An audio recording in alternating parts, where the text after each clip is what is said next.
What's up, Mike? How are you doing, buddy? I am really well. How about yourself? Good. It's a little bit warmer than when I saw you last week in Chicago. It's not negative or single digits there No, in Tulsa?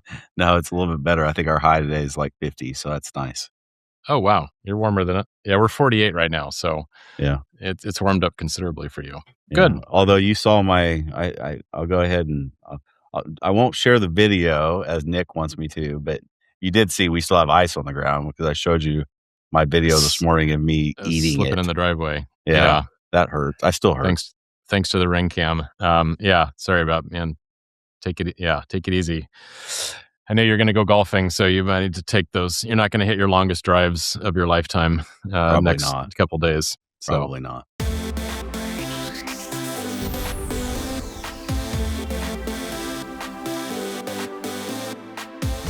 Well, I am super pumped about this series that we have going, and today we're going to talk to some gentlemen that I know reasonably well and have always been inspired by their super cool story. And we're talking to James and Sean Cerven of Cerven Welcome, Solutions. guys. So how's it going? welcome, Thank you for guys. having us.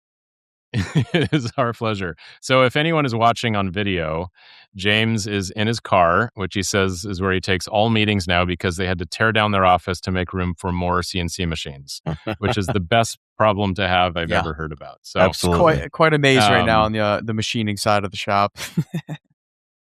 Well, maybe we'll get into potential moves and bigger facilities at some point during this next hour. So guys, why don't you start by introducing yourselves, tell us about your background, however you want to do it, how you got passionate about machining, and ultimately decided to start a shop. Sure. So both of our backgrounds is mechanical engineering. I graduated in 2019. James started going to school, same degree, same school, and COVID happened. And as an engineer, it's always cool designing something and then it just magically appears on your desk. So you're we always thought that was so cool. And then during COVID, we were on lockdown, stuck at home. And I'm like, James, what if we buy a Bridgeport? And he's like, ew, no, I don't want anything to do with manual. I've been watching some videos online. There's this thing called a Tormach. We could probably afford it. Let's get it. And for anyone who knows Tormach, we got the 440, which is like the lowest, the smallest. Like we built the frame pretty much in our neighbor's driveway, welded it together. The sheet metal enclosure, I designed it. James at his old job got it made. So like really bootstrapped it literally. And then once we got it, we're like, oh, this is cool. Like, let's start making things. And then we're like, oh, wait a minute. Like, sure, we got the machine, but now we have to get tools. That costs money. Oh, now we have to get tool holders. That costs money. So we're like, wait a minute. We have a great idea. Let's start a business and then machine other people's things so then they can pay for the tooling. And then fast forward today, we've been doing it now 5 years. We have, what do we have? 4 5-axis machines. We have another 3-axis Datron Neo, 2 employees, full inspection equipment behind us. And then this is what we do full time. Amazing. That is so cool. So I want to ask, like, to set the stage for that. So what were you going to make yourself? That's a great question. We've also learned that as engineers, unless you have like a specific design or design constraints, you have no idea what to like make. Like we were like trying to think of ideas to like show customers, because obviously a lot of what we do, we can't just show people. So we're like, oh, we'll just come up with ideas and make it ourselves and like show people what we can do. Never once have we done that. Every time we open up CAD, we're like, I don't have any good ideas, and like anything we're gonna model, like it's just either too easy or we don't think it shows like a good enough skill set. So I can't even remember what we were going to machine at this point. It was just like, if we have the capability, we could do whatever we want. And then that's how it started. Yeah, sure. Okay. I thought maybe you had something you were wanting to target your own, but that's pretty funny. I think we like originally we've kind of always like had random projects going on or tinkering around in like our dad's like shop at the house, kind of like messing around with his tools. So like I remember we had ideas like, oh, we can make this thing out of metal instead of plastic. And then when we got the machine, it was like partly terrifying because it was like, oh wow, this thing is actually really scary. and then also like partly expensive to actually do things. So it just like quickly went out the window immediately. And like even to this day, we've made ourselves like very few things. And it's funny because we'll always tell ourselves like, oh, we can make like whatever we want, which is pretty crazy. And it's true. Like occasionally we'll make something that we need, or usually it's for like a job or a fixture or something. But yeah, it's like we have this ability to make all these cool things, and then we just rarely ever do it for ourselves. So kind of just never ended up going that direction, which is probably a better direction to go. Yeah, it makes sense though. Well, that's not dissimilar to the story of my shop, where we wanted to start a niche car company and figured we'd have plenty of free time and cash flow in the weekends and evenings to like build some prototypes and go find some investors. But never once did we make a single car. I believe part. it. We were just...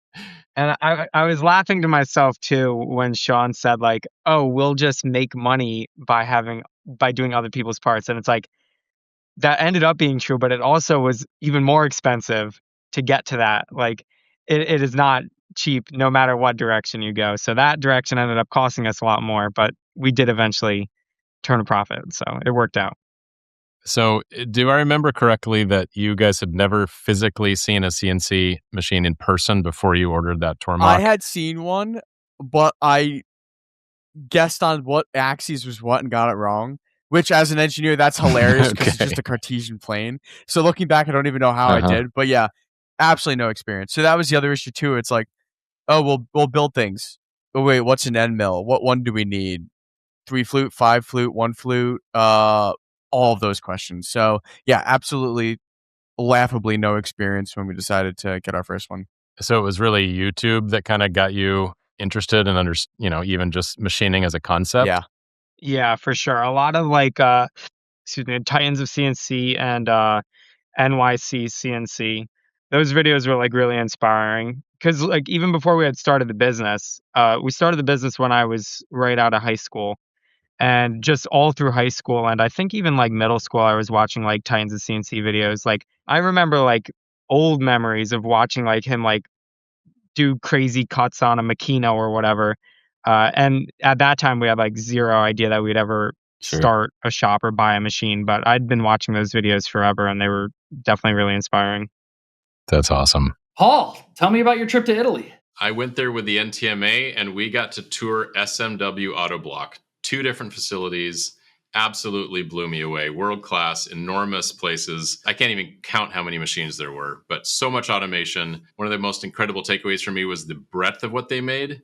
I did not know they made so many work holding products and automation products. And I loved watching a big chuck machine a little chuck. So they were machining chucks in huge lathes.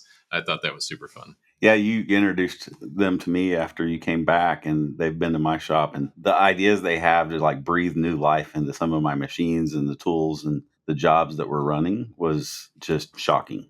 And then one of the coolest things is we're bringing this new automated pallet delivery system, the Hennig workflow, to market. And guess what the interface is? It's SMW 0-point locators. It's really sweet. We're getting ready to get some of those. So how do people find SMW Autoblok to look through that massive catalog of products? It's SMW Autoblok, BLOK.com. Yeah, get rid of that C. SMW Autoblok, BLOK.com. So did you have to get permission from your parents to like put it in the garage? I think they were just happy that if we're locked down in COVID and this is what we're doing, it's productive. So I think they were just like, what is it? Okay, you can't like kill yourself or do anything bad, so we don't care. We're not going to ask you. Oh, no, you totally can, Mom. Yeah, well, yeah, now. I think what we typically ended up saying was like, well, we could be doing drugs there was right a lot now. Of And that. it's just like kind of like the end all be all answer. Be like, well, we could be doing way worse things. When the Tormach came, it wasn't like, I guess so. It was like a really tiny crate. It wasn't anything crazy. After the Tormach, we got a Select 7, and that was when our parents were like, should we be concerned? Because it showed up like on an actual like rigging truck with forklifts to come in and deliver it. And they're like, what is this? And we're like, oh, it's the same thing, but like slightly bigger. I remember there was like neighbors taking pictures of like the truck in the road with like the forklift taking the crate off. Yeah, it was pretty funny. Well, I think you probably nailed it on the permission thing, because I can tell you I have children that are roughly your guys' ages, and Paul does as well. And sometimes as a parent, you're just like, okay, well, they could be doing worse things. Yeah. This seems like it could be productive. So let's They were try just it. like, yeah, there's noises coming out of the garage at all weird hours. We don't know what's going on, but yeah, it's fine. That's awesome. So I do remember we were at one point banned from like running certain things past like 10 p.m. because like that the machine was just not cutting it for like, all right, I guess it was cutting it, but it wasn't exactly performing well in like tougher materials. So we're trying to like cut a piece of stainless at like 1 a.m. and you just hear it through the whole house. And they're like, okay, you cannot make loud noises past 10 p.m. That's So hilarious. we had some restrictions eventually. That's so funny. So I imagine the tools were just chattering and creating that terrible high pitched noise that permeates all walls. Well, we took videos of like for our sure. first cuts, and like James will show me every once in a while because it'll pop up in like our phone's memory or something, and it'll be us saying like, "This sounds so good," and it's like a 10 to 20x reach, like 1/8 inch end mill in aluminum, just screaming and chattering, and we're like, "This is incredible! Like this is how it's done," and we're just like, "These are so bad." We're so glad none of these got posted. That's hilarious. Well, that's a good reason to work on your process control so you don't have chatter, so you don't wake up your parents. I've not heard of that as a reason to get rid of the chatter, but that's a good one. That is so funny. When did you start taking it serious enough that you like decided to like start an actual business? Get an LLC or whatever you did. From day one, we actually did. So I think our Tormach got delivered in like September of 2020, and we were immediately like, "There's tax advantages. Suggest start a business. Let's just do it. If it goes anywhere, it goes nowhere, whatever." So I think December we like went to the accountant and like actually like legalized it, but pretty much from the start, just so we could start like separating costs. Weren't paying ourselves anything, so we didn't have to worry about that. But at least just like if we were going to try to do this, I wanted to make sure it was the business money taking care of it and not like us trying to sustain this for years and it just being like a lost cause or anything. Sure. That's smart. Yeah, I think it's interesting because I think everyone kind of knows that person that has that like side gig or that side business that they kind of a little bit take seriously. I kind of feel like from day one, we took it like really seriously. And it may have been like comically serious in the beginning just because of how like goofy and small the operation was. But like we had like full faith and seriousness in what we were doing from the day we started.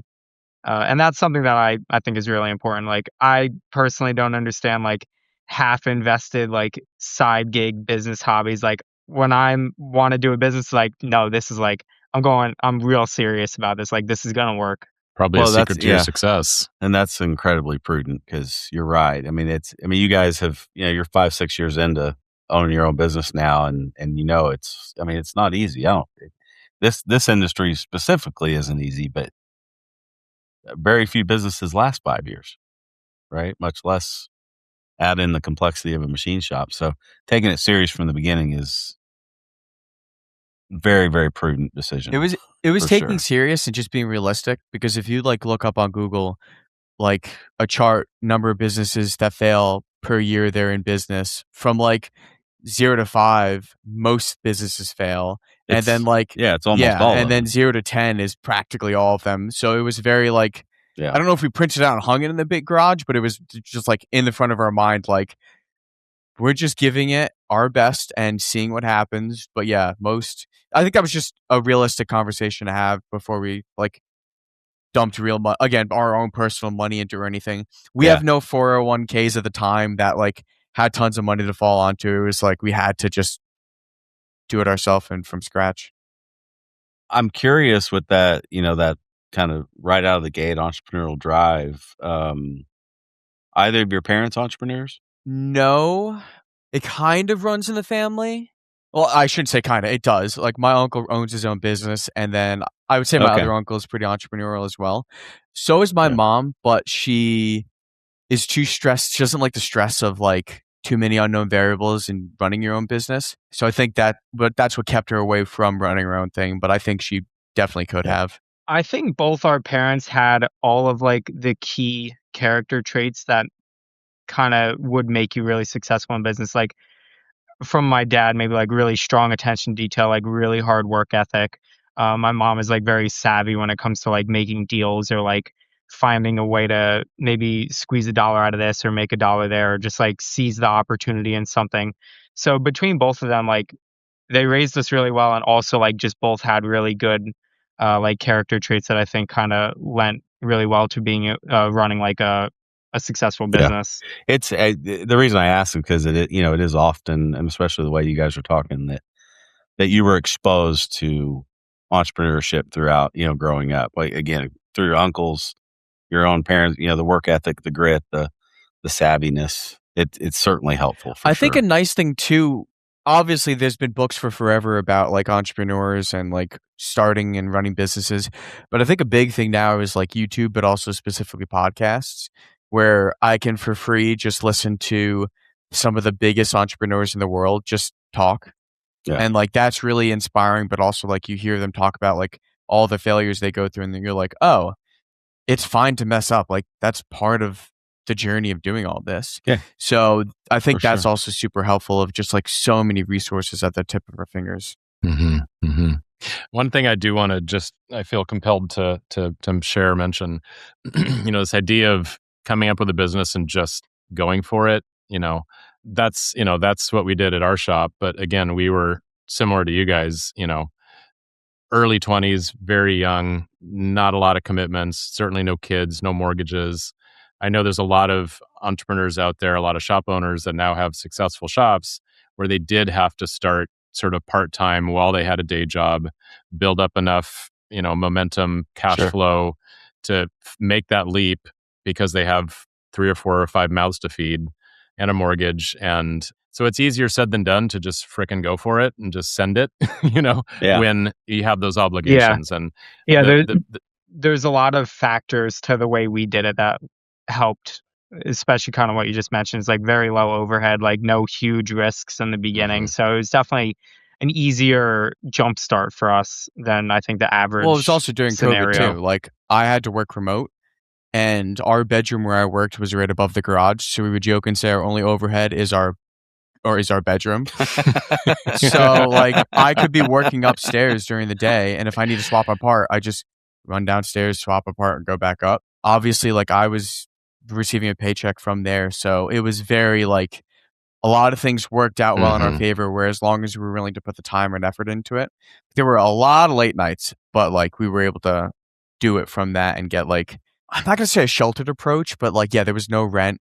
There was just learning how to machine, and like obviously us putting all the money to like slowly buy all of the tooling and everything and gain that knowledge. But that definitely helped us. If there was a slow month because we were busy or something, we're like, oh, okay, that's fine. Like the machine, the Tormach we bought outright, the sill we financed. That was another nice thing too. Like by financing the sill, it was like, okay, Tormach was paid for, so if nothing happened, oh well, we lost out on like $8,000, whatever. The sill, we had to have now monthly payments. So that was good practice of like, okay, we need to make X amount of profit and not spend it all on tooling to then be able to afford that. So like that was a nice stepping stone as well. Yeah, that's a good lesson. Do you remember your first paying job and how you got it? James, was it Matt or Anthony? I don't remember. So I don't remember. I think the first couple were just like friends who were like, oh, can you make me this thing? I'll like give you a couple dollars. And we're like, absolutely. Like for sure we'll do that. So yeah, just like a couple friends. And then I was just like begging people in like Facebook groups, like if anyone has any overflow work, or if anyone has any work that we can do. And then that kind of led to a couple things, and then it kind of just snowballed from there. But I do have the first part we ever machined inside my computer case. It's like this like piece of wood, and it's just got like a circle in it. And it was so cool at the time. And now it's like just comically simple, but at the time it just like blew our minds. Like we took this rectangle of wood and put a circle in it, and look how accurate it is. I love that. So, that is cool. So I want to maybe go down a slight rabbit hole. You mentioned Facebook groups, and James, for several years ago, you created and then grew a very large Facebook group. Can you just share a little bit about that and what that was and how that helped you, if anything? yeah. So I liked the machining Facebook groups, but whenever I had asked like a more business centered question, it either got like less engagement or maybe not the most appropriate answers. That's not the right word, but kind of not the answers I was looking for. And I think it's because a lot of those kind of groups on Facebook have like the hardcore machining nerds, which are great because you really get like good answers for the machining questions there.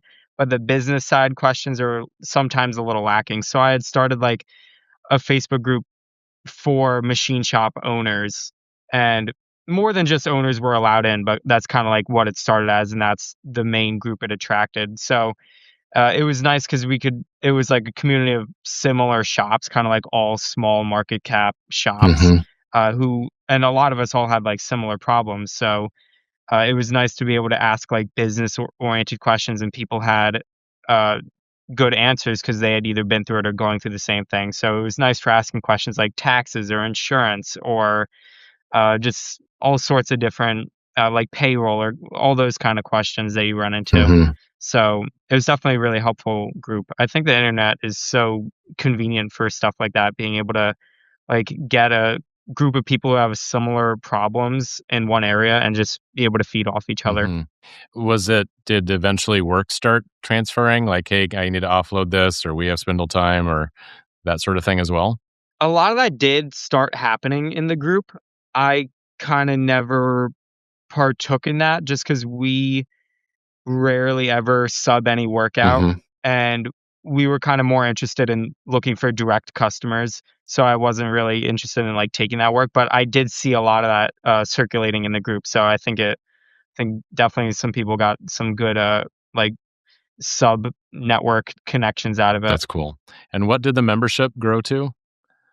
And I know you eventually sold it, right? I think it's at something like I did end up selling it. I think it's at like 17 or 18,000 last time I checked. That's amazing. So I'd be surprised if that was all like small machine shop owners. Like that number would probably not be realistic, but I know like from when I was more active in it, that was definitely a good chunk of it, which was cool to see. That's super cool.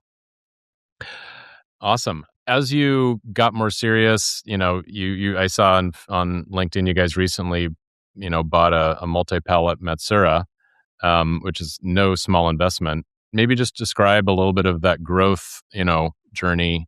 You now you said five axis machines, 4 or 5 axis machines? 4 or 5 axis, yeah. 4. Yes, we've got 4 or 5 axis machines. So the logic there was we had over the past year, we had moved more into direct work with customers. So before that, we had done like a lot of Xometry and stuff. And we had picked up a really good direct aerospace customer. And as we started to scale with them and kind of see their demand, we were like, what machine can we buy that's going to get the most out, like that we can use to process like the most of their work? Like, how can we get as much of their demand through our shop? And we kind of settled on like a larger 5-axis machine than the ones we currently had. And we originally were not looking at automation, but what we had kind of thought was, okay, we're running out of power and space. We can only fit one more machine in the shop. And we keep saying like, oh, we're going to scale with automation because like it's the future. And we had looked at the quotes. We're like, nah, that's too expensive. And then we'd kind of come back around to it and we're like, okay, we can only fit one more machine in here before we have to move. Moving is going to be really expensive. We might as well just put our money where our mouth is, get the automation. And if we can only fit one more machine in here, we might as well make it as capable as possible. So that was kind of the logic there of like putting that extra money down on the automation. Because the next step we're going to take is going to be such a large, it's going to be so expensive to move. Because we can't double our size. We need to like at least 5x our size next for that like move to be worth it. So by putting this machine in here with automation, it's going to allow us to stay here as long as possible while really putting a lot more work through the shop than we're currently able to. And yeah, I think that was just kind of the logic there. And the machine we ended up picking was pretty much the only machine that we could fit in the small size we had that had automation. Gotcha. Okay. That's good logic. I like it. Physically, what does your current space look like? I mean, you had to get out of your office to make room. So Yeah, so it's right around 2,000 okay, square feet, pretty much divided by a wall. So we've got like 1,200 on one side and 800 on the other. And we have all the machines on one side, and then the inspection equipment and the shipping and receiving and random stuff on the other side. The other side is where Sean's standing in right gotcha. now. And yes, we kind of like crammed all of the machines on one side, and it's really tight in there right now. There's a couple of things we have to rewire and move around to even be able to like move a tooling cart through the shop. We kind of have to go all the way around the shop to do certain things, just because there's some really tight areas right now. But it was totally worth it. I mean, we haven't really been fully utilizing the new machine because we're still learning it and kind of ironing out all the little post processor bugs and all that sort of fun stuff. But just having it in here, and we're already like, oh yeah, this was totally worth the Good. pain, which there was a lot of. Mm-hmm. Have you financed all the machines you bought after the sale and going forward? We bought the Datron Neo we have used outright, so that one's not Okay, financed. okay. But the 3 robo drills and the Matzo are. Got it. Okay. That's a bigger nut to crack every month. You got to make sure you have the revenue It to do it. is. That's been fun keeping up with that, but it honestly, it hasn't been too bad. We did spend quite a bit prepping the shop for the new machine and like getting new tools for it and everything.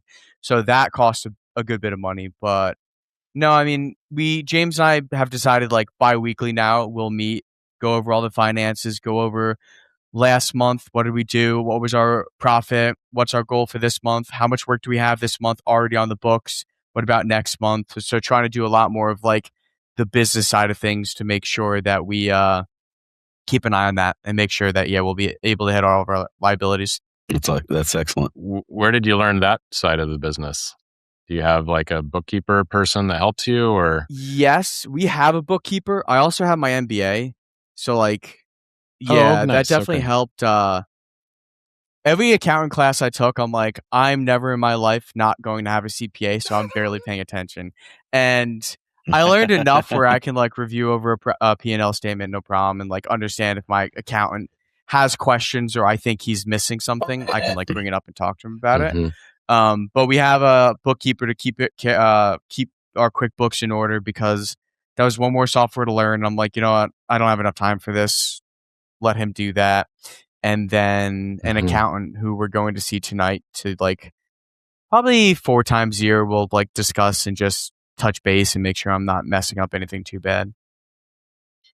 Yeah, that's great practice. You know, one of the things we talk about all the time, and we did the Machine Shop MBA series last year around, you know, so much of what we talk about is how to run the shop, not a machine, right? And, you know, given so many shops start very much the way the way you guys have, just get a machine and start doing it. And, gosh, you know, you run into these businesses that have been, 10, 15, 20 years later, even they never got a handle on that piece of the business. And just small business in general, I can't tell you how many, likely hundreds of business owners I've talked with over the years. And you say, okay, let's see your books. And it's like, we go out to the truck and they open the console of the truck and they're, well, there's all my records. Yeah. Oh, no. And, That was, that's not the way to do it. Right. Yeah. That's, getting those practices and those advisors around you early is just such a smart move because you'll keep yourself out of so much trouble. That was something definitely from the beginning that James and I wanted to like keep at the front of our mind. We definitely weren't like this 2025 has been the best we've been at it. When we got our bookkeeper full time, we've had an account the whole time. Like I'm not trying to run a business without one. That's way too risky. And he just offers good advice anyway. But the bookkeeper was awesome because like, I think there were quite a few big purchases, not like huge, but like thousands of dollar purchases where like I could have written them off and just missed it when I was trying to keep track of it. Because like most people probably, I had an Excel spreadsheet that I was like, oh, this catches everything.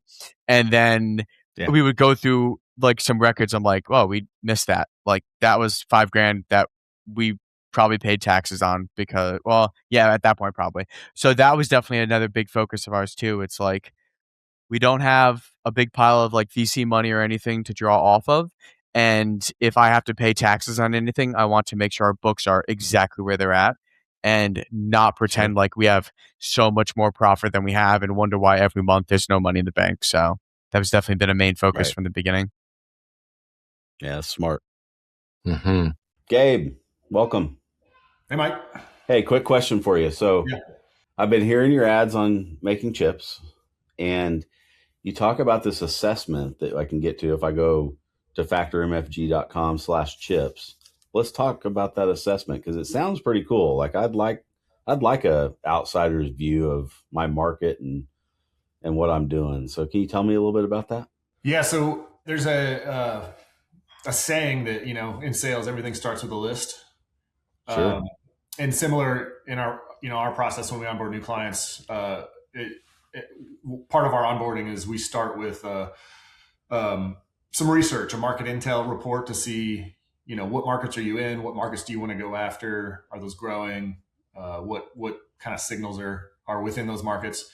And then, what actual companies are within those markets that we might want to apply to our process. So we do that when we onboard new customers. A lot of times they have industries that they serve really well, that they want to keep serving. But most of the time they also want to get into new industries and help diversify their industry base. So what we do is we have a tool called the IBIS report, which takes market intel signals, and we use that to look at your industries and your potential new industries to see, what that looks like. And then part of our secret sauce is really in our database.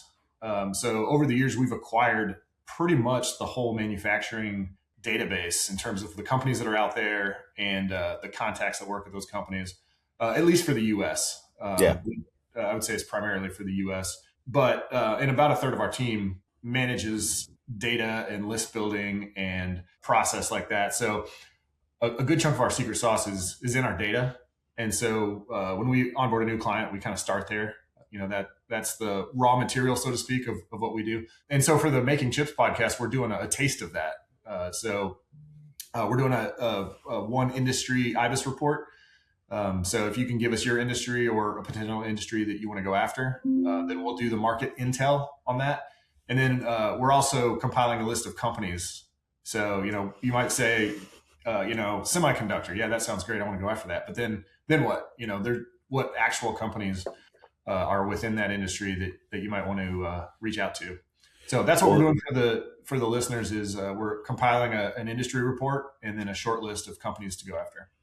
Well, that's super powerful because 15 years ago, I was a subscriber to IBIS World, and the data you get out of that is quite incredible. Very valuable in my background of, kind of private equity investment banking. Mm-hmm. But yeah, from a sales perspective, I can see how, identifying those key players in all those markets is super powerful. And then I love the concept of, so like I have ideas of markets I want to diversify into, but in a lot of cases, I don't have a clue where to start, right? Like I don't have that customer list of, I need to go after these 10 customers or something like that. Mm-hmm. And, of course, we're a pretty gritty industry, right? So a lot of us, if we got that list, we could get started, right? But so that's pretty wild. So I could go through that process with you and even just say, I really want market intelligence on, I don't know, pick an industry, the data center market. And you'd be able to take you'd be able to look at that with us, with our capabilities and understand a list of companies that make sense for me to start with even. Yeah, exactly. Okay, Gabe. So I've, like I said, I've been hearing that on our ads, been very curious what it was. So I appreciate the clarification.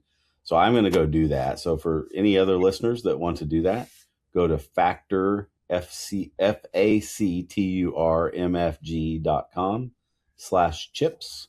Yep. And fill out that form and make sure you designate that you've heard it on Making Chips so that Gabe will give us credit for helping you out there. So Gabe, thanks for the clarification. I'm going to go do it right now myself.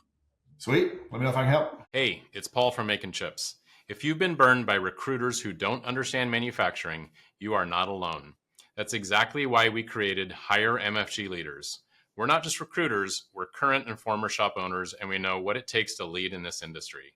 Whether you're hiring your next operations leader, sales manager, or production supervisor, we'll help you find someone who actually fits.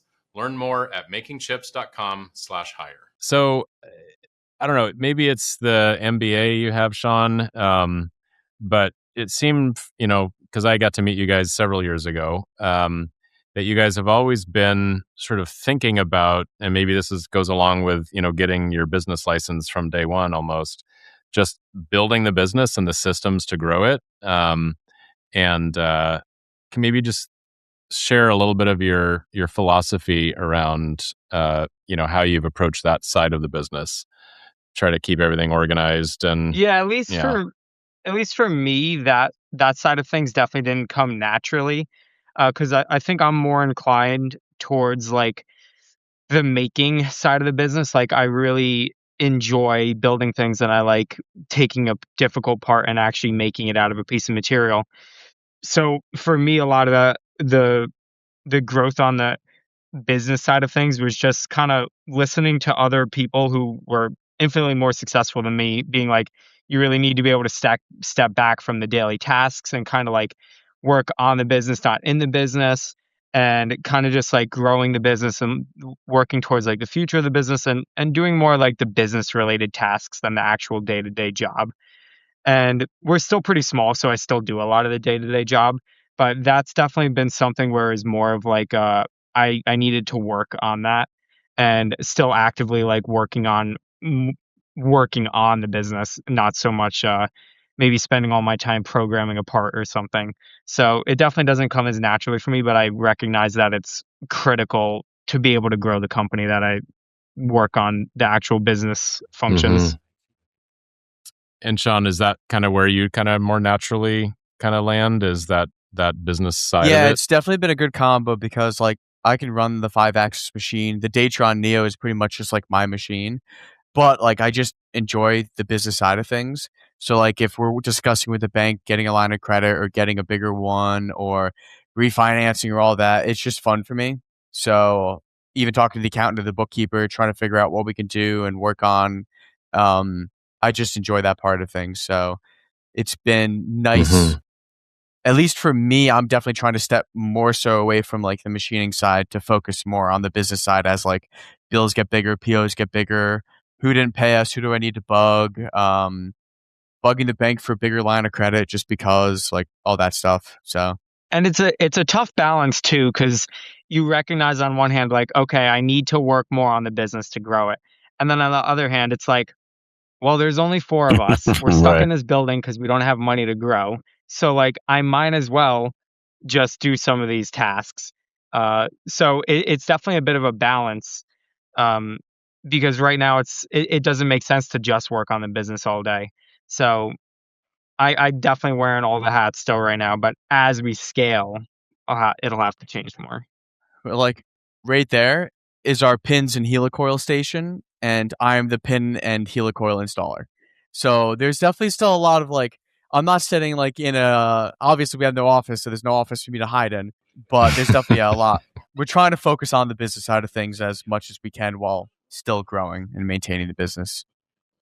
Well, I think what I hear you guys are doing, and it's absolutely the right way, in my opinion, to do it is you are putting the systems and processes in place to handle the business, the daily, the work on and work in, right? But you're a small business, you're entrepreneurs, you're the 2 owners or 2 of the 4 employees. There's a fair amount of those systems and processes that are going to be your responsibility. But as you grow, you have those systems and processes in place now to fill holes that are going to take you out of being in the business and more on the business. I think you're building it exactly the right way. Yeah, for sure. A lot of people skip. They like where you become the bottleneck as an owner is where that's your job, right? And it's not your job. I mean, you're designing your organization in a way where it's not your job. It's just the job you're doing today because it needs to be done. Exactly. Yeah. Mm-hmm. Yeah, that's a good way to put it. Yeah. And I think something we've started doing recently is like, okay, let's identify what we're working on now that's taking a lot of our time and like what role we can hire for next. Which is kind of like we're starting to formulate that next role, especially because we're maxed out on machines. It's pretty tight on the machining side, so we can only put so many machinists over there. So it's like, how can we grow by hiring without like cluttering the building too much, or being able to take daily tasks away from Sean and I. So we're trying to like navigate that as we scale, which has been interesting. Mhm. And then when you realize the tasks you're doing that somebody else should be doing, you're like, man, I want to hire someone because I don't want to do this. I don't want to do this anymore. Right. It's like I got to find someone to do this. I don't want to run 1,000 op2s anymore. Are the two employees you have both machinists No. or operators? One is a full-time machinist and one is a full-time inspection person, and then he also handles like all of the AS 9100 aspect of the business, which we're working on getting right now. That was our first hire, that was our first hire. So it was kind of like really important for us to scale the business with like a really good footing in quality. Because since Sean and I started the business and had zero experience, it's like we can only learn so much and we can only get good at so many things. And we noticed like the quality side, it was like, okay, we should like get a CMM, or we should learn more about metrology. And it's like, it's an entire field in its own. So we're like, we'd be better off hiring someone who's really good at this and letting them get really, really good at this and just kind of handle that aspect of the business. So that definitely turned out to be a good decision because he's inspecting things way better and way quicker than I ever was. Yeah. So that was before you're a machinist. You already hired that person first employee. Wow, that's interesting. We knew going in that like our goal was to start or continue targeting more like aerospace, more complicated work, and there's less room for error. One in the parts, but also the customers. So if we're working with a customer and we make some stupid mistake that we overlooked, and we occasionally do, but it makes it to the customer, then all of a sudden, like, we're blacklisted, never work with them again. Or like something really bad could happen. So, I mean, we're not AS currently, so the chances of that are less, but still. So we figured like, we have the machining down, let's get quality set up. So then he learned how to program our CMM right there. Stage 2 AS 9100 audit is end of this month. So yeah. 3 weeks. All right. Very cool. That's I haven't heard of a lot of shops where their first hire was a quality person. I don't think I've ever heard that. We were questioning our decision. And then talking about mentors, we got in contact with Mitch Free down at Zicki in Atlanta, Georgia. So we flew down to him. We're like, can we please just talk to you? Because you know way more than us. So we would just like, I think a lot of people when we go to visit, they think we're just like, oh, we want to see machines. We're like, honestly, we really don't care about the machines. We want to like talk business side of things more.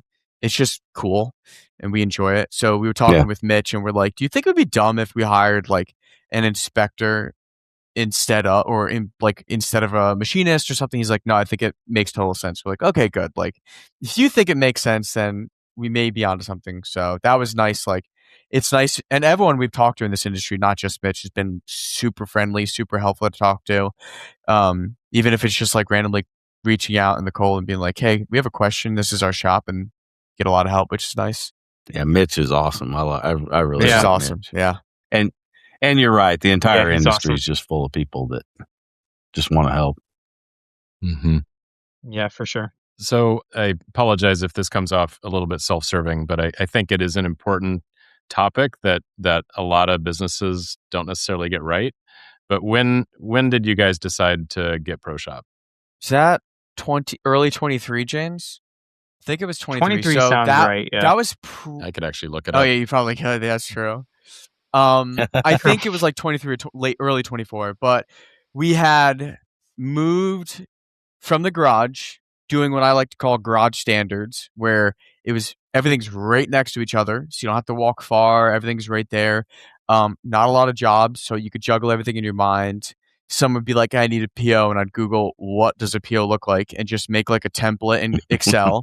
Right. But then it got to the point where we were juggling way more and just if we didn't make stupid mistakes, they were bound to happen.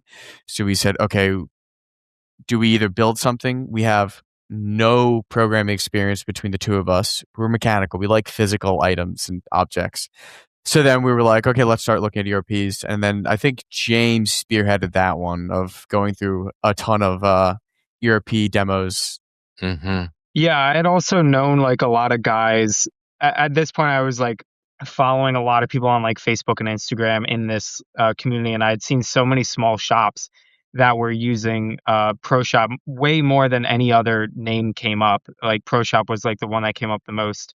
Like CJ Abraham and Yates Precision. I think that's the name.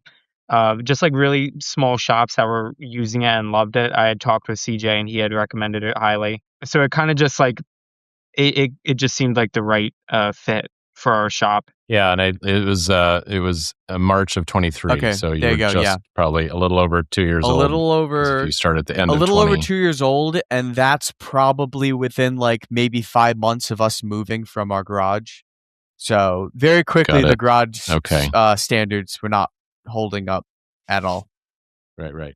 Yeah. And so you probably already kind of elaborated on this, but just philosophically, the idea that you could potentially make fewer mistakes, focus on what you were best at, and really focusing on the growth of the business that won't be hamstrung by less complete systems. Is that really what just kind of gave you that momentum to make that decision, which many would say is way too early? Like you should not buy an ERP at 2 people. I disagree, but I just want to get your thoughts on that. I definitely think it was a good move because we very quickly, honestly, even if we use it, and we used a small percentage of it because we were so small and just trying to like stay afloat. It just gave us a level of credibility too to customers where instead of being like, hey, can you send me this PO? I could send a professional looking PO and not like something I cobbled together or like wrote something out. If someone said, hey, can you pull up this old job? I could have it in 2 seconds. So a big goal too is like, it's 2026 at this point.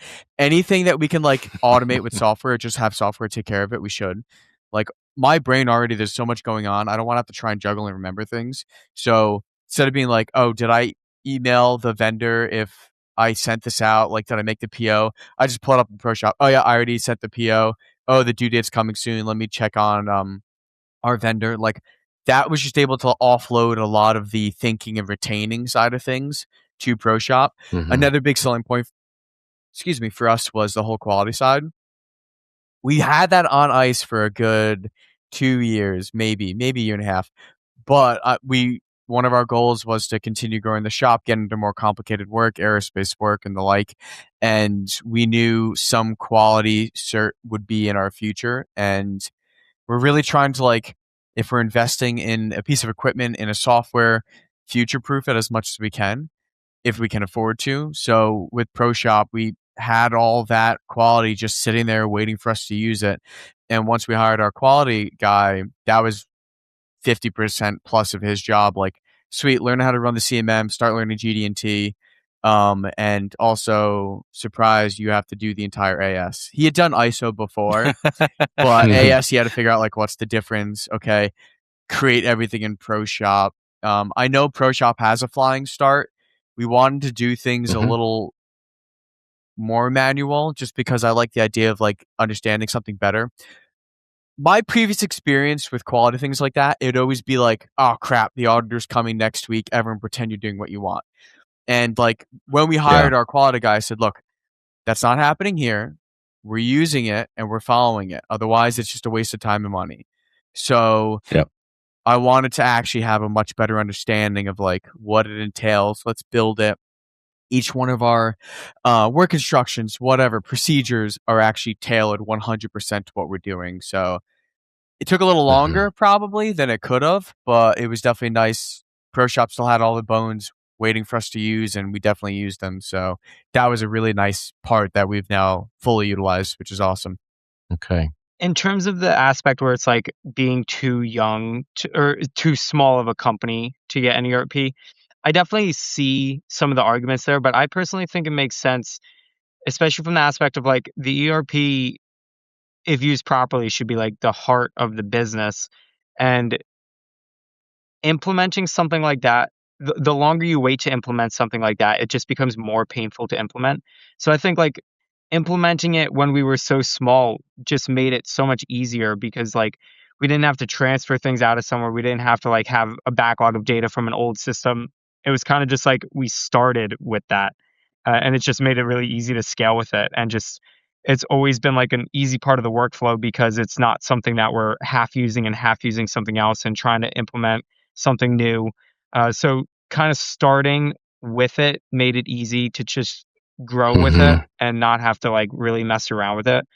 Obviously, there's the aspect to it where it's like the added cost plus also the time for us to implement it. But for us, it made sense. And So I definitely don't. a nice don't thing regret coming doing in that with at all. absolutely no experience is we want to build on the best foundation we can.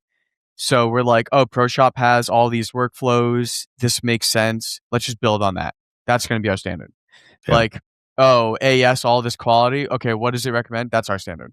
So like, it's a lot easier right now at our size and scale to just be like, we like this workflow. We like how it works. We can work for our business. Let's just grow around that and make that how we do business. Yeah, I think it speaks back so perfectly to the way you guys are growing, just putting all the right systems and processes in place first, right? Having those best practices just built into your workflows. Talking about lessons learned while we're growing, a thing that always bit us in the butt was, oh, let's just cheap out a little bit. We don't need the bigger vision system. We don't need the bigger this. We can just like cheap out. Within 6 months, if we're lucky, we're always like, well, we should have just went with the big one. Like, and same thing with Pro. Yeah. It's literally never went well. No. It's never once so went that's well. definitely like going with the Master. We could have gotten a slightly smaller one, slightly less. We're like, no, like it costs a little more. Okay. But immediately, like the first part we put on it already was close to maxing it out and would have maxed out the smaller ones. So we're like, finally, I think we made the right decision the first time. So yeah. That's awesome. Yeah, I did another interview with a guy named Garrett Wolford of Elemental, and one of the things he said is small head count, high discipline. And I think you guys are kind of that same mindset, like, just well thought out, well executed, sort of a tiger team. Like you can output way more than what you probably should be able to with only 4 people. And it's because you have this concept that everything is efficient. You're investing in the right places. You're just letting technology keep you from getting bogged down in tiny little things that are not value added, and you can spend more time cutting chips and making parts. I think it also helps when you or have like a ADHD brain like me, where you don't really have a lot of that discipline. You're kind of all over the place. Like it actually kind of forces those systems in place, and having like a software keep you on track definitely helps when you're small and your brain is very scattered like mine is. So I think it definitely helps there. Adding to the level of credibility, we'll go to customers and normally we'll get work from them first. They'll be really happy. They'll be happy with like our professionalism, PO confirmations, invoices, material shirts, all of that, like really buttoned up tight. And then we'll go to visit them and their jar will hit the floor and they're like, we thought you were in your 50s and 60s. We're like, no, it's just us. And the reason why we didn't go to you first before the work is because we knew this would happen. So we did your work, remember? And they're like, oh yeah, that's right. So yeah, it's definitely, that's funny. Based on that, I'd say. It's also interesting how like end users know what ProShop is, because our current biggest customer originated from a meeting we had where a company wanted to meet with shops that were using ProShop because they were consistently getting better quality out of vendors that use ProShop. So we had attended that meeting, and then from like a series of events from that led to our biggest customer. That's cool. Who's like our main customer now. So like that credibility can actually be traced back to something because it legitimately like landed us our biggest customer. That's cool. I love hearing that. That's cool. What are some of the biggest mistakes you guys have made besides buying this too small of the machines or whatever? Yeah, I think a big one was probably like skimping out on machines here or there. Just like maybe certain tools or certain fixturing, or just trying to like take a cheaper approach. And sometimes buying the most expensive option isn't always feasible at our size. So there's kind of always a give and a take when we're buying something. But pretty much every time we've like skimped on like options for something and ended up just regretting it. Anytime we don't really like invest heavily in an area we want to get good at and then try to be where we want to be with it, it kind of just like bites us in the butt. Sean, what are you thinking? I don't know. Like, I heard somewhere where like the mistakes you make, they're like little tuition payments where like you learn from them. And as long as you make like a good point to remember and not make that same mistake again, like it's not really a horrible thing. It's more so like just a learning experience and like the cost of doing business. And also, like, I've found if I keep remembering my mistakes, it'll like start gnawing at you. So a lot of times we'll make a mistake and be like, okay, mistake made, acknowledge, yes, okay, let's move on. So I'm trying to think of like mistakes made. I would say a big one is probably like approaching certain customers too early. That's definitely kind of bit us in the butt. It kind of just like the work we do can be really exciting. Like, oh, we can go make parts for that cool defense company, or like, oh, we could go make parts for that cool tech company. So we kind of chase them down or whatever. And it's like, you really want to be a part of what they're doing, but it doesn't always mean you're ready to be a part of what they're doing. Like some customers can be very demanding. So we've definitely kind of like burnt a couple relationships from, I would trace it back to us being like too small, or just like maybe too aggressive too early. So definitely kind of just now the approach is more like really make sure our ducks are in order before we approach a new customer, and just make sure like from moment one, like we're just knocking everything out of the park for them. Because yeah, there's like, I think it's kind of inevitable when you start with no experience or very little experience, like you're gonna burn some bridges along the way, which is just really sucky and unfortunate. And I don't think we've burned any super big bridges, thankfully. Like, I don't think any of them would have materialized into anything massive, which is relieving, I guess. But yeah, definitely just maybe being a little I too think aggressive one too mistake early. we've made, like having mentors and talking to people, I think is super valuable. But on the flip side, I think we've done some things where people are like, you should do this. We're like, oh, okay, yeah, let's try that. They said to, and then we'll do it. Like someone would be like, oh, why aren't you should be like outsourcing work so you just get more work through the doors. And every time we tried that, like something's got wrong. And in like while we were talking to them, we're like, nah, we really don't feel comfortable doing it. Like, what happens if it's this big part and our machine just can't handle it? They're like, no, you should run through and just get a group or like people you can count on or whatever. And every time we've tried it, it just hasn't worked out. Something's gone wrong. So I think having mentors and talking to people is extremely important. But what James and I have come to the conclusion of, and by no means are we perfect and we've made plenty of mistakes, but if we feel in like our heart of hearts, like we don't think this is the right decision, we're just not doing it. Like really what we agree on and what our gut feeling is, that Yeah. is what we're going to go with. It's interesting too there, because like we'll see things that work for other people and it's like, well, it should work for us. And it's like, not like every scenario is different. Like we're kind of learning like our shop is our shop, and the way we run things is the way we run things, and like something might work for someone else, but that doesn't necessarily mean it should work for us. So it's kind of like learning what we're good at and what we do well, and not always maybe copying something that somebody else does well, because like there's a million background variables that may have led to why it works well for them and not for us. So yeah, just doubling down on what Sean said. And then also sort of tied to that is like, at the end of the day, you can't pay someone to make the difficult decisions for you. I think there was a certain part of our business or a certain phase of our business where Sean and I had like discovered consultants, and we're like, oh, this is so good. Like, yeah, we can take some of that extra money we have sitting in the bank and just have these people like just toss them money, and then they'll answer all of our most difficult questions. And that kind of just like, we had kind of sort of talked with some consultants, sort of worked here or there with some.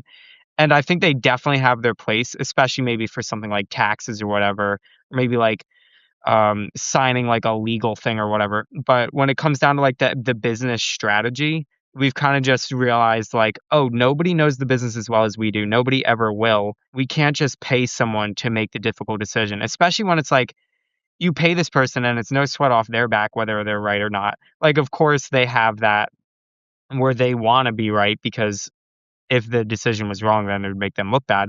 But it's like there's nowhere near as much risk to it when somebody tells you something, and maybe they just maybe we decide to never work with them again.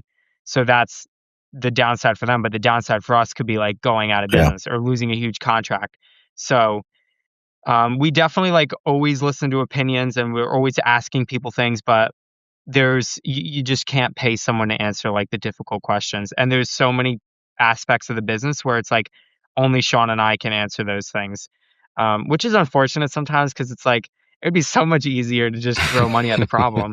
But it's never really worked well when we try that. But sometimes they do have their place. Like when we're preparing for AS 9100, like we pay a consultant to look over and do a gap analysis. Like, sure, it definitely makes sense there. There's some aspects, but like the core business decisions, that's us. That's on us. Yeah, I think we're all, again, you mentioned earlier the advice that you need to be working on the business, not in it. And I think one thing, I don't know how you ever outsource these two things, and it's strategy and culture. Right? I mean, those are always going to be your responsibility. I think people do it, but I don't know how they do it. Like, I don't know. To me, those a consultant can't build those. You're probably never going to hire anybody that's going to build those for you. Like, you are the owners. It's got to be your strategy, your culture. I think it's so much better when it comes from like the soul of the founder. Like when your culture is built off of like the founder's drive and like what the founder really believes in. I think that's so much more powerful. And I think the cultures like that are what last a lot longer than maybe something that was cooked up at like McKinsey or something. Absolutely. What's up, guys? It's Nick from MakingChips. You know my good friend, my co-host, my partner, Mike Payne? I'm going to give you 3 reasons why you should check out By the Numbers, the new podcast hosted by him. First, Mike is full of wisdom and experience for what it takes to buy, sell, and lead a business. If you look at his entire history, he's done it over and over and over again with lots of success. So he knows all about how to dive into the numbers that will improve your performance. Second, Mike's the first person I call. I call Mike when I have a new opportunity to acquire a business, explore a new partnership, or when I just have data I need to dig through and really understand what's going to impact the performance of my business. And third, you got to love the Tulsa King, the buttery voice that just soothes your soul and gives you the confidence to take that next step in your leadership. Look, if you love making chips, you're going to love By the Numbers. If you want to improve the financial performance of your business, and who doesn't, you should check out By the Numbers by Mike Payne under the Making Chips Network. Well, Mike, I know you love and you get fired up by talking to entrepreneurs. How's this conversation been for you? It's great. I mean, it's just the classic entrepreneurial story, and I love every one of them. Yeah. So I know you guys sound like you're pretty good at reaching out and asking for help where you need it and want it. And I love you have that connection with Mitch. Is there anyone that you haven't connected with in the industry that you would like to connect with, that we might be able to facilitate that? I think one of our potential strong suits is we are always like on the hunt of making connections, and like there's a great book called The Third Door where there's 3 ways to get into everything, and the third door is like the most outrageous way. So like we've gone to like insane startups and like knocked on the door and found a way in by means they were not happy about. Not that we broke in, but just from other people we know. Make that very clear. Yeah. We've tried. But we've tried. That's something James and I like. I'd like to think we have some pretty interesting connections. But I will keep it in my mind in case you may be getting a phone call one of the days we're outside of a shop. Okay. Oh, you use ProShop? Oh, wait 1 second. I'll be back. Well, so maybe that's a good last or close to the last question. For those that are not as, I don't know, creative or, about reaching out to build a network, ask for support, find mentors, what would you suggest for people that need more of that, haven't maybe done it as much as you guys have? I think just not being afraid to ask, because like we're part of the local council of industry, in our county in New York. And some of the best advice, like there's a local machine shop that has 100+ robo drills. So totally different spectrum of manufacturing, just high volume all the way. And he has some good advice. But like some of the best advice we got is by like a woodworking shop. They make equipment for the woodworking industry. So you would think like, oh, what? Like they're not gonna have the same problems. But when you boil it down to it, like every business has like employee problems. What are you gonna do about cash flow? Like all of these problems. So I think just like maybe joining, whether it's like groups maybe on Discord or Facebook or like connecting on LinkedIn or whatever, but also maybe just joining groups you otherwise wouldn't. Like we'll join groups, just be like, all right, let's go for the first meeting, just see how it goes. Great connections come out of it. Go to another one, nothing comes out of it. Like I think just be willing to like try and put yourself out there. Yeah, I would just say like, especially when it comes to like cold reaching out, like volume is like pretty important. I think also like the way you word reaching out to someone can definitely change how many people get back to you, which is never something I've really been good at because I'm impulsive. So I like, oh, I want to reach out to this person, and I just like spam them or whatever. And it's like, I could probably tailor those messages a lot better. But just for me, it's like, don't be like afraid to bother someone. Like, especially now that my days are busier, like if something is bothering me, I just ignore it. So I'm like, oh, it's that easy to ignore something. Like, okay, surely other people could just ignore me that easily if they want to. So like, I have no problems just like reaching out to someone. Like, if they want to ignore me, that's totally fine. Like, if they don't ever want to talk to me, that's totally fine. But yeah, just like reaching out to people, like I think it like not being scared to bother someone, or just also being open to learning has really like, I think the most common thing here is like typically maybe like it's typically with older people, they're kind of like more reserved with their knowledge or whatever, or they might be like a little closed off, and then you like show that you want to learn, and then they just totally open up and they'll like dump a ton of knowledge on you. So just like being open to learning, just asking like thoughtful questions, just like basic stuff like that really gets people to open up, which usually it's like if you ask some good questions and then they start opening up, like after maybe like an hour of talking, like the real good stuff comes out, and they'll kind of like their edges will soften or whatever, and maybe their guard will slip a little, and they'll like really start telling you some good stuff. So yeah, just being like willing to learn, interested in whatever they have to say. Yeah, I don't know. That's what I do when it works. So might Solid work. Might not. advice. It's very solid. Yeah, absolutely. Well, if people want to learn more about you guys, talk to you for whatever reason, to send you some work or just connect with you, learn from you, how would you suggest they reach out? Yeah, we have Instagram, so that's Cerven Solutions, and then our website, cervensolutions.com, which is like where you can, I guess, send any work. Yeah, our website's not very good. I have to redo it. That's another one of those the business tasks to fix. I've just been avoiding it. So yeah, but you can. But your reach us there. Instagram is on point, as it should be. It's a little outdated, I think, at this point, but Yep. Yeah, we haven't been very active. A little too busy. Oh, it's just Mike and I are cracking up over here. That's such a young person thing to say. Yeah, reach out to me on Instagram. Right. Like, I know. oh, I need to make an Instagram account and then find you and then send we you a are message. we are also both on That's funny. LinkedIn. I know it's more common for the industry, but yeah. I thought he was Yeah, going to really say showing more my common age for here. old guys. Well, you can read between the lines. Awesome. So, Mike, I think we learned that if you're young and you got drive and you just go for it and you send it, as young people would say, Yeah. then you're making chips. Because if you're not making chips, You're not making money. bam.